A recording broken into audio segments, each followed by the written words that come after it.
Hello, welcome to Rise for Nigeria channel. If you're yet to subscribe, please do so below. And you may visit our blog site at risefornigeria.com. Alright, today let's talk about free speech in Nigeria. So recently I've been reading about different things going on around free speech in Nigeria. And I'll be honest, there are several stories there that I was surprised to read about. Surprised that these things are still happening in 2020. Surprised that these things are happening in what is supposed to be a democracy, right? Where everyone should have, again, freedom of speech. But again, free speech is not free in Nigeria. So I have several examples here. So I read one story about a young man named Babatunde Olushola, again, a chemical engineering student at Lautech.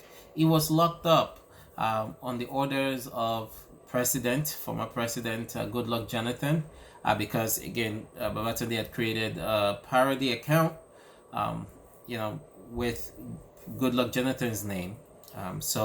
On Twitter, again, it's a parody account. It's clear it was not necessarily presenting himself as Jonathan, but he was arrested for impersonating the former president, and again he was locked up for months.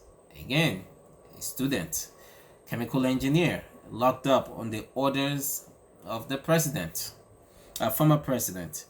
Then you also have there was recently this former deputy governor of Central Bank of Nigeria, Dr. Malefa Obadiah, and he went on air to, I think, a radio station to indicated there that there was a governor in the northern states that is supporting Boko Haram. And if he said it was a former governor or a current governor, but now that's a security issue.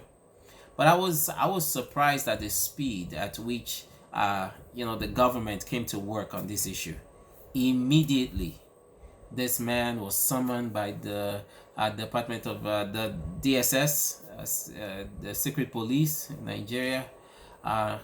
Immediately was summoned. Not long after, the National Broadcasting Corporation fined the station 5 million naira for giving the platform to Obadiah to again, they said it was unverified.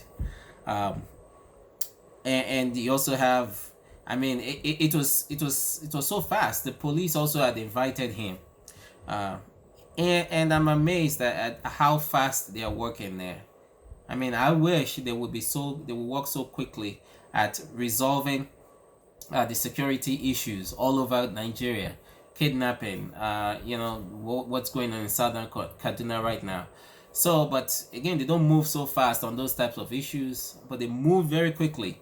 Again, a potential governor that this guy was accusing. Oh, you cannot touch these politicians. So, so that happened, and this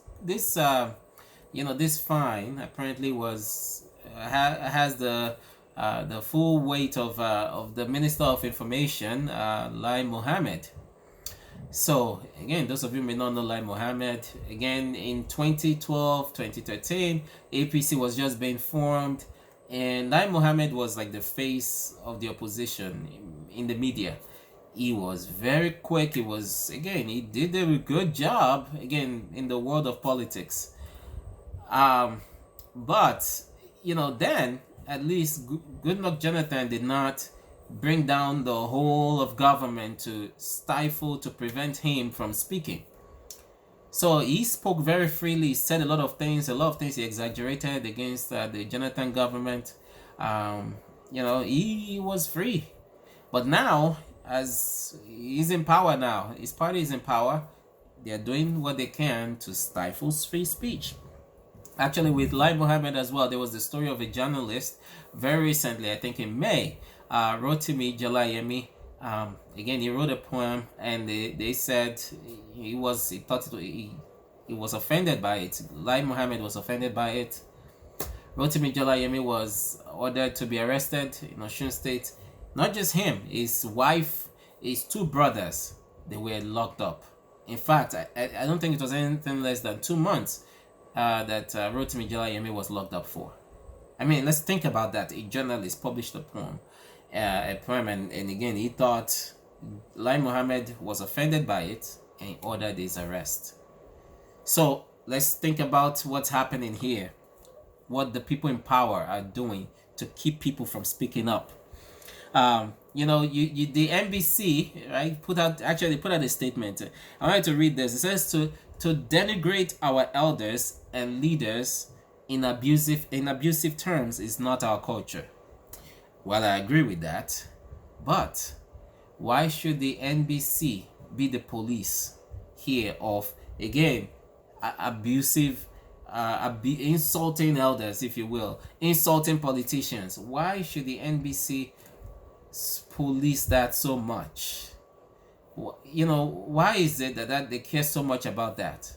We have, there are a lot of people who are arguing, Big Brother Naija, why is that on air? That's okay. But, somebody wants to say something about those in power, it has to be nice. That should not be the role of government, to determine, only if it is speech that it is very, very clear this speech is hateful. If someone comes on air and, maybe just says, nasty things about people from the north, or, I can understand that. But politicians, they are to serve the people. They are not superior to the people. So again, if someone goes out there and insults a governor, the governor is serving the people, and the governor, again, they should expect that people will say things about them. That should be part of the job. But to use government to suppress the speech of the people, again, is one big reason why Nigeria is another big reason Nigeria has not moved forward. Look at the countries that are advanced. They allow people to communicate freely, because when you start suppressing one person's speech, when you start suppressing speech all over the place, even those who want to speak up, those who can speak, they will be so scared, because they don't know if they're going to get fined, if they're going to be locked up or not. So again, that's another example. Now there was another one, a Kano musician actually. So the Kano State Hisbah Board, again, sentenced Sharif Aminu, a 22-year-old, to death. Again, wait for it, for blasphemy against Prophet Muhammad. Right? For blasphemy against Prophet Muhammad, again, through a song on WhatsApp. Think about that. Through a song on WhatsApp. So this guy was condemned to death. If that makes sense to you, again, then I'm sorry, it doesn't make sense to me. And everyone has to ask themselves, why does it make sense to you that someone should be sentenced to death because they said something about a religious figure? So let's think about that for a second. Now, there was also the case of Kemi Olunloyo. Actually, this one is maybe a couple years old now. She was arrested for defamation against Pastor David Ibimioye of Port Harcourt, right? Because apparently she said that he was committing adultery. So she was arrested. She's locked up for a long period of time. Again, these are civil cases. Civil meaning this should not be a criminal offense. So because somebody lied, or somebody made something up on a blog that maybe, people, who cares? Maybe it's only online, and you are getting somebody locked up for a long period of time. But are you seeing a pattern here? These are people that have power. Either they are religious leaders or political leaders. They are rich and they are powerful. So they can pick up the phone and call police in a way that you cannot pick up the phone and call police in Nigeria. They will tell you maybe to send petrol so that they can put it in their car, because they don't have fuel anymore. So, but they have access. They can call these people, go arrest somebody, and the police will just do it right away. There was also the story of, again, this is the last example. Actually, the Kaduna state government charged, this happened just recently here, charged the bishop, Anglican bishop of Zaria Diocese, Right Reverend Abiodun Ogunyemi, charged him for criminal defamation. So recent, I think maybe a year ago, sometime last year, El Rufai, the governor of Kaduna State, was going to demolish a cathedral. And again, the bishop came out, he spoke, he said, this El Rufai is being groomed, he wants to take over as president in 2023, he will not get there. So he said a lot of things about about El Rufai. And what happened? The state government decided, let's charge him for criminal defamation. I mean, El Rufai is a smart guy, but you begin to see it when people get power in Nigeria. These are the people now, and they are the ones that want to rule. They want to continue to rule Nigeria. But now they lock people up. When you say something that I don't like, I'm going to use the I'm going to use the power of government to deal with you. I am a governor. I am powerful. You shouldn't talk to me like that. So that says something about the mindset of our leaders. First of all, and again, this happens also all across the spectrum in Nigeria. People, I mean, at least in the southwest where I come from, someone may feel like I'm older than you are. So because you are older, the younger person should not be able to speak when the older person does something wrong. So we create this hierarchy of power. So the same thing, you have people when they get into political office, I'm in power. You shouldn't talk to me like that. You should respect me. Like the NBC, National Broadcasting Corporation, came out and said, don't insult our leaders. Don't insult anybody.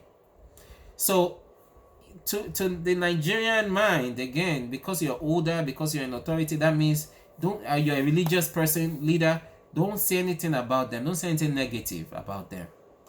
Again, if you continue like this, then Nigeria cannot move forward. It should not be okay. Listen, these people they should be servants. I'm a Christian, and the Bible tells me, again, if you want to be the first among Jesus Christ was teaching his disciples, you want to be the first among others, then you should serve them, right?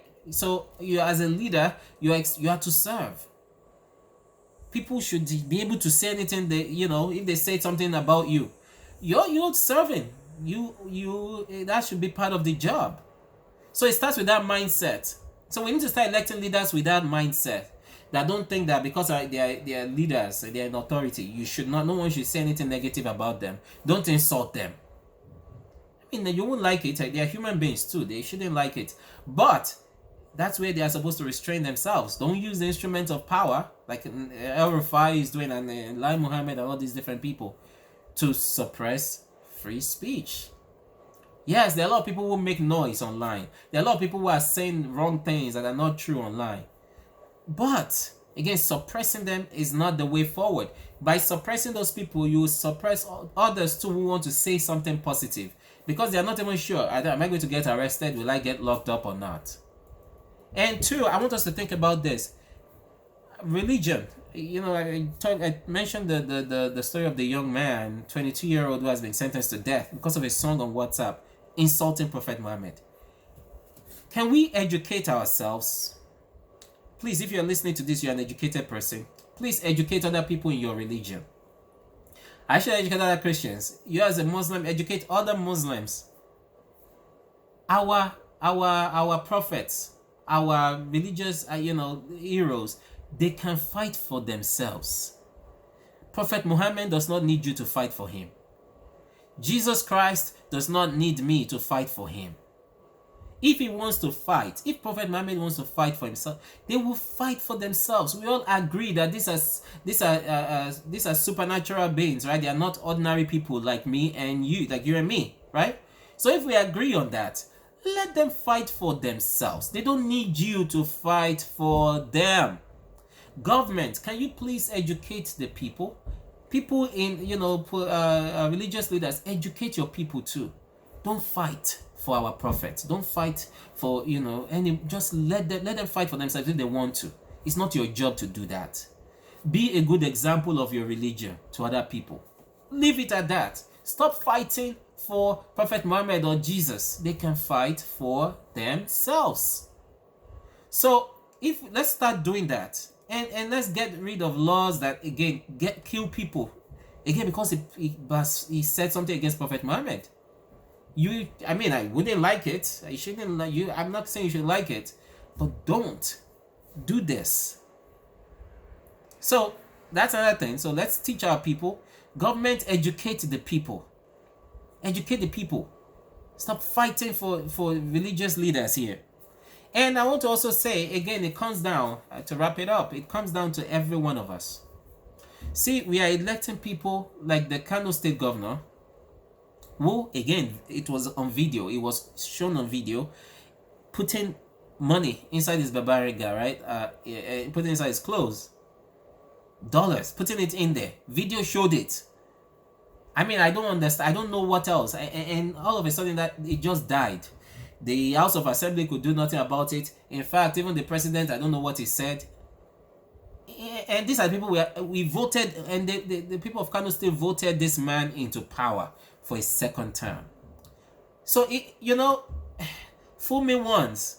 The saying goes, it says, shame on you. Fool me twice, shame on me.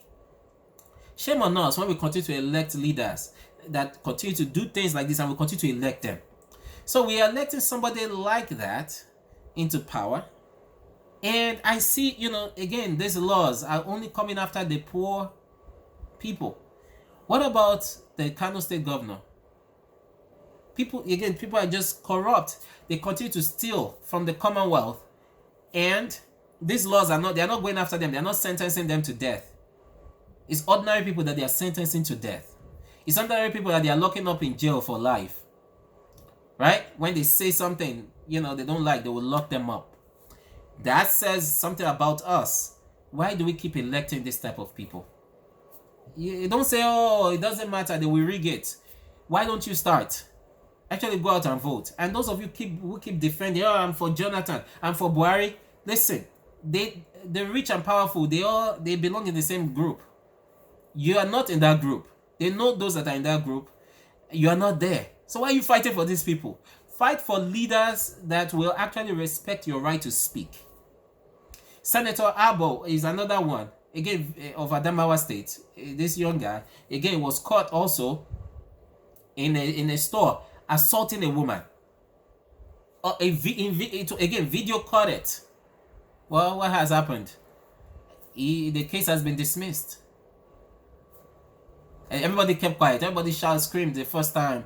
And everyone kept quiet after a while. And quietly, they've dismissed the case against him. Why do we keep electing leaders? Why do we keep, putting people in power that, again, they don't care?